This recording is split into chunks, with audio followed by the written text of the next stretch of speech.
This program contains discussions of real-life crimes and may not be suitable for all audiences. When Darkness Falls is created for educational and awareness purposes, every effort has been made to ensure accuracy, and we tell these stories with deep respect for the victims, their families, and their communities. The goal is not to sensationalize, but to remember, to understand, and to learn.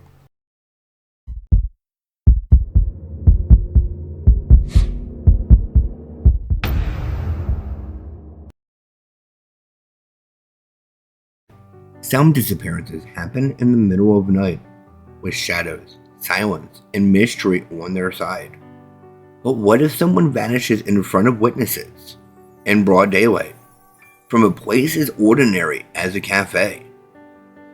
In 2015, a young woman did, and the unanswered questions still cling to the California coast. Northern California, a place where towering redwoods scrape the sky, where fog rolls in like a living ghost, and where the Pacific Ocean never rests, crashing against jagged cliffs with a power that humbles everyone who dares to stand near it. It's a landscape of breathtaking beauty, but also one that holds secrets well. And in September 2015, those secrets would swallow a young woman whole. Her name was Asha Kreimer. She was just 26 years old, an Australian who'd come to California, chasing love and new beginnings. But on the morning of September 21st, she vanished in broad daylight. Not from a remote trail, not from a desert road, from a cafe, with friends just feet away. Her disappearance is a story of heartbreak, of desperation, and of a system that failed her when she needed it most. It's a story about how beauty and danger can exist side by side, and how sometimes the greatest danger isn't nature, but neglect. This is the story of Asha Kreimer. To understand Asha, you have to begin thousands of miles away, on the wild coast of Australia, where she was born in 1989. Life in a small Australian town runs by a rhythm as steady as the tide. Days begin early, with the sound of birds overhead, the salty breeze drifting in from the ocean. Children grow up barefoot on warm pavement, their laughter carrying across backyards as neighbors lean over fences to talk. The neighborhoods are for surfing, fishing, or barbecuing by the sea. It's a life that is both simple and full. For some, it's all they ever want. But for others, the same simplicity feels confining, like a world too small to hold their dreams. Asha was one of those dreamers. Friends remember her as curious, adventurous, and full of warmth. She had an easy smile, but also a quiet depth. She wanted more than just the horizon she'd grown up with. She wanted to see the world beyond the coastline, and when love came knocking, it carried her far from home. An American traveler passing through Australia, their connection was quick, magnetic. Asha followed her heart across the Pacific. She'd left behind the familiar rhythm of small-town Australia for the unknowns of Mendocino County, California, a place that mirrored her homeland and its natural beauty, but carried a very different spirit. Mendocino is perched along Northern California's rugged coast, where the land seems to fall away into the sea. The cliffs are steep, the roads winding and treacherous. The redwoods, ancient and silent, tower over everything. It's a place where nature dwarfs human ambition. Artists, farmers, and those seeking escape flock to Mendocino. The towns are small, the communities close-knit. It's a place where you can vanish into quiet, sometimes by choice, sometimes not. For Asha, it was both comforting and isolating. The ocean outside her door reminded her of home, but in this new land, she was an outsider. Her life was smaller, quieter, lonelier than she may have expected. To understand the backdrop of Asha's disappearance, you need to know Mendocino's history. In the 1800s, it was logging country. The redwoods, giants that had stood for thousands of years, were cut and shipped south to build San Francisco. Logging camps grew into towns, and by 20th century, Fort Bragg, Mendocino's largest city, was sustained by its massive lumber mill. Fishing joined logging as an economic lifeline. Boats brought in salmon, abalone, and crab. For generations, families built their lives on the sea and the forest.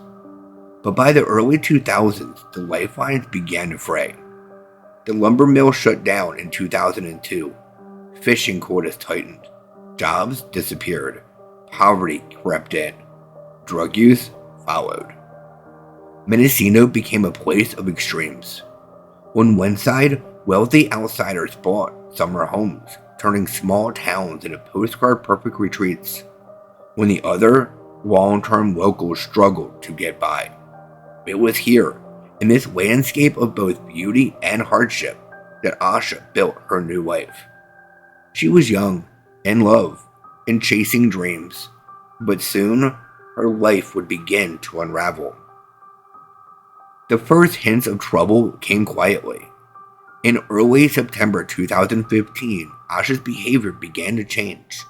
At first, it may have looked like stress, sleepless nights, restlessness, nervous energy. But as the days passed, it became clear this was something much more alarming. She stopped sleeping altogether. Not just one night, not two, but days without rest. Her thoughts became tangled, her words disjointed. She paced the house endlessly, but nothing seemed to work. Sometimes she seemed paranoid, other times deeply anxious. Friends would later recall moments when she seemed almost unreachable, as if something inside her had snapped. Asha was unraveling in front of their eyes. On September 20th, things reached a breaking point. That morning, Asha's behavior spiraled. She screamed without reason, her voice carrying through the quiet coastal air. She made sudden movements towards the road. At one point, she appeared to be making suicidal gestures. She wasn't just anxious, she was in crisis. They rushed her to the Mendocino Coast District Hospital in Fort Bragg. That here, at the hospital, she would finally get the hope she so clearly needed. But the place they turned to for safety would become the setting of the greatest failure in her story. To understand what happened next, it helps to know the place where she was taken. Fort Bragg, California, a town of just under 7,000 residents. The largest population center on the Mendocino coast. For decades, Fort Bragg lived and died by its lumber mill. When the mill shut down in 2012, the town lost not only its economy, but its heartbeat. Jobs vanished, poverty spread, addiction took root. The Mendocino Coast District Hospital, where Asha was taken, was a reflection of that decline. Underfunded, under-resourced, often criticized for long waits and limited care. For residents, it was a lifeline, but for psychiatric crises, it was a threadbare net, full of holes. And when Asha arrived, those holes would become chasms. California has a law designed for moments exactly like this. Welfare and Institutions Code Section 5150. It was not criminal. It was not punishment. It's protection. A 5150 hold allows authority to detain someone for up to 72 hours if they are a danger to themselves, a danger to others, or gravely disabled.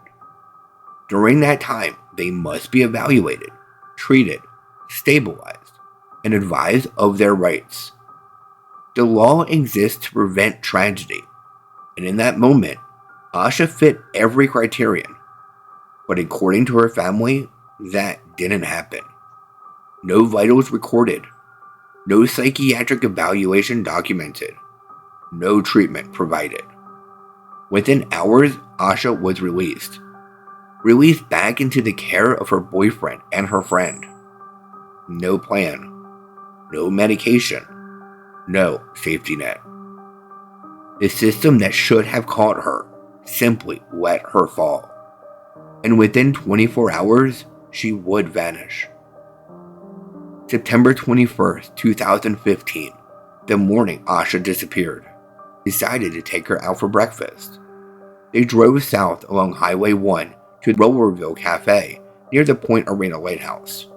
Asha stayed outside at first, barefoot, restless, pacing the gravel. Eventually, she stepped inside.